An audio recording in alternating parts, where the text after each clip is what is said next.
반갑습니다. 기쁨의 50일 기간 20일 목요일 새벽을 하나님께 올려드립니다. 함께 당신은 하나님의 언약 안에 있는 찬양 함께 부르십니다.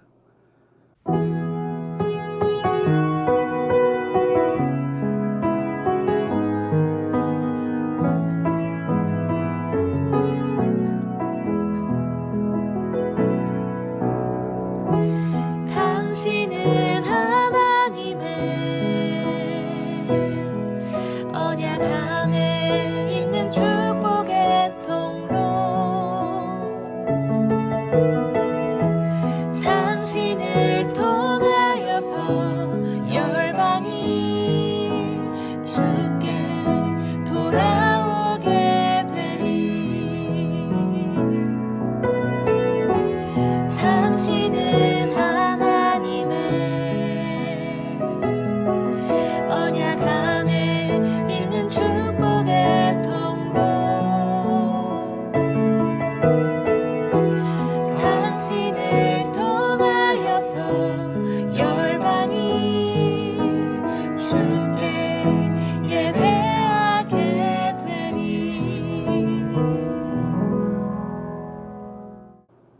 허락하신 말씀 창세기 9장 18절에서 29절의 말씀입니다. 함께 읽겠습니다. 방주에서 나온 노아의 아들들은 셈과 함과 야벳이며 함은 가나안의 아버지라. 노아의 이 세 아들로부터 사람들이 온 땅에 퍼지니라. 노아가 농사를 시작하여 포도나무를 심었더니 포도주를 마시고 취하여 그 장막 안에서 벌거벗은지라. 가나안의 아버지 함이 그의 아버지의 하체를 보고 밖으로 나가서 그의 두 형제에게 알림해 셈과 야벳이 옷을 가져다가 자기들의 어깨에 메고 뒷걸음쳐 들어가서 그들의 아버지의 하체를 덮었으며 그들이 얼굴을 돌이키고 그들의 아버지의 하체를 보지 아니하였더라. 노아가 술이 깨어 그의 작은 아들이 자기에게 행한 일을 알고 이에 이르되 가나안은 저주를 받아 그의 형제의 종들의 종이 되기를 원하노라 하고 또 이르되 셈의 하나님 여호와를 찬송하리로다.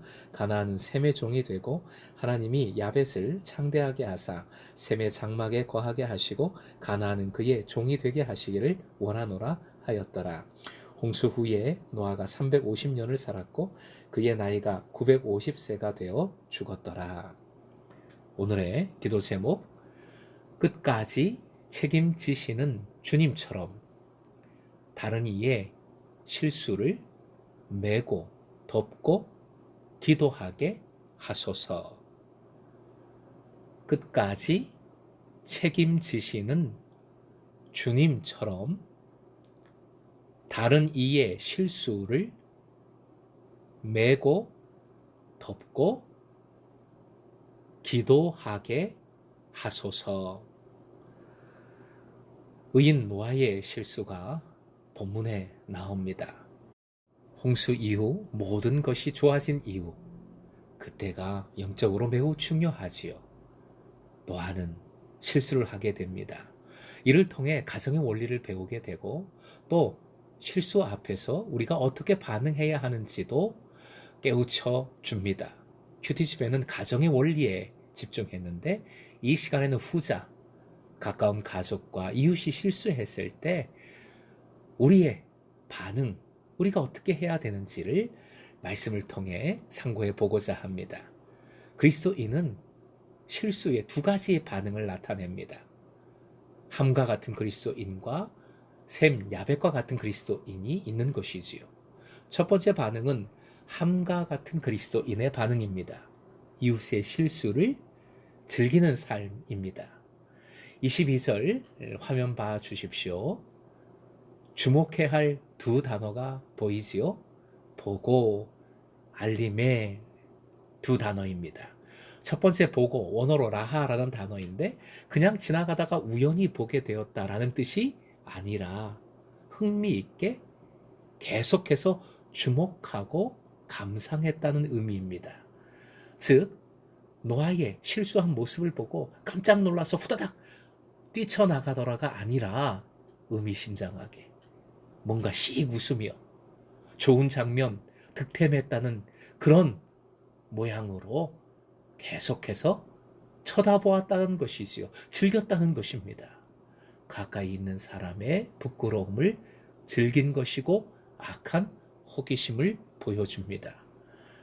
알림에 나가드라는 단어인데요. 아버지를 염려하기보다는 아버지의 실수를 떠벌리고 다녔다는 의미입니다. 뒷담화지요. 그런 결과 25절에 나오는데요. 종이 될 것이라, 종이 될 것이라. 함의 막내 아들 가나안이 저주를 받았습니다. 그 이유는 함이 받을 형벌에 가혹함을 더하기 위해서 가나안으로 대표되는 그의 후손들을 저주하였다는 것이지요. 칼빈 선생의 해석입니다. 가나안 족속은 여호수아 9장에 보면 나무 패고 물 깃는 자로서 일하는 족속입니다. 마태복음 7장 2절 말씀 화면 보시고 함께 읽겠습니다. 너희의 비판하는 그 비판으로 비판을 받을 것이요 너희의 헤아리는 그 헤아림으로 너희가 헤아림을 받을 것이니라. 두 번째 반응을 보이는 그리스도인들은 셈 야벳과 같은 그리스도인이지요. 실수를 덮어주는 삶을 살아가는 그리스도인들입니다. 23절 화면 보시고요. 역시 주목해야 될 두 단어를 보실 수 있습니다. 메고, 어깨에 메고라는 단어와 덮었으며 라는 단어입니다. 먼저 어깨에 메고라는 단어는 히브리 문화권에서 봉사와 섬김을 나타내는 대표적인 표현입니다. 광야에서 법궤를 옮길 때 어떻게 했습니까? 어깨에 메었습니다. 누가복음 15장 4절부터 5절까지 화면 보시고 함께 읽겠습니다. 시작. 너희 중에 어떤 사람이 양 100마리가 있는데 그 중에 하나를 잃으면 99마리를 들에 두고 그 잃은 것을 찾아내기까지 찾아다니지 아니하겠느냐? 또 찾아낸즉 즐거워 어깨에 메고. 십자가를 어깨에 메신 짊어지신 예수님이십니다. 어깨에 맨다는 것은 메시아의 모습, 그리스도 예수님의 모습이십니다. 아버지의 실수에도 불구하고 바르게 섬기는 태도를 보이고 있습니다. 참된 효도지요. 실수에도 불구하고 섬김의 태도가 변하지 않습니다. 불구하고 그리 아니하실지라도의 신앙입니다.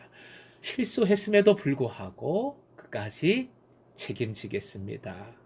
라는 결단인 것이지요. 덮었으며 부끄러움을 드러내기보다는 덮고자 하는 겁니다. 왜요? 사랑하고 존경하니까. 베드로전서 4장 8절 함께요. 시작. 사랑은 허다한 죄를 덮느니라. 특별히 아버지를 용서하는 것이 중요합니다. 영적인 리더이기 때문이지요. 교회도 마찬가지입니다. 영적인 가정이니까요. 고발자가 되지 말고 덮어주는 사람 되어야 합니다. 고발은 누구의 특기입니까? 사단의 특징이요, 특기지요. 사랑은 덮어주는 겁니다. 그 결과 26절, 27절에 나오지요.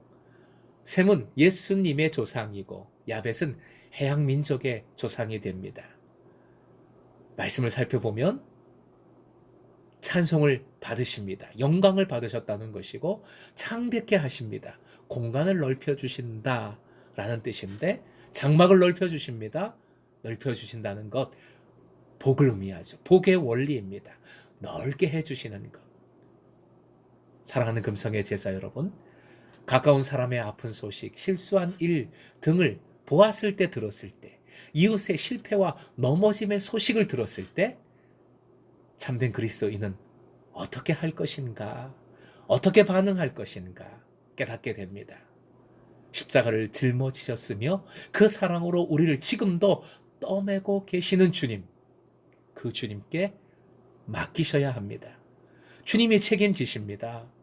함께 아파하십시오. 주님의 마음으로, 사랑으로 아파해야 하겠습니다. 그리고 다른 말은 함구하고 다른 마음 일단 내려놓고 그 문제를 위해, 그분을 위해 기도해야 하겠습니다. 오늘도 이 믿음과 믿음의 행동으로 스스로 주님 주시는 복을 풍성히 누릴 뿐만 아니라 다른 이를 품고 세워주는 주님의 제자 되시길 주님의 이름으로 축원드립니다.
주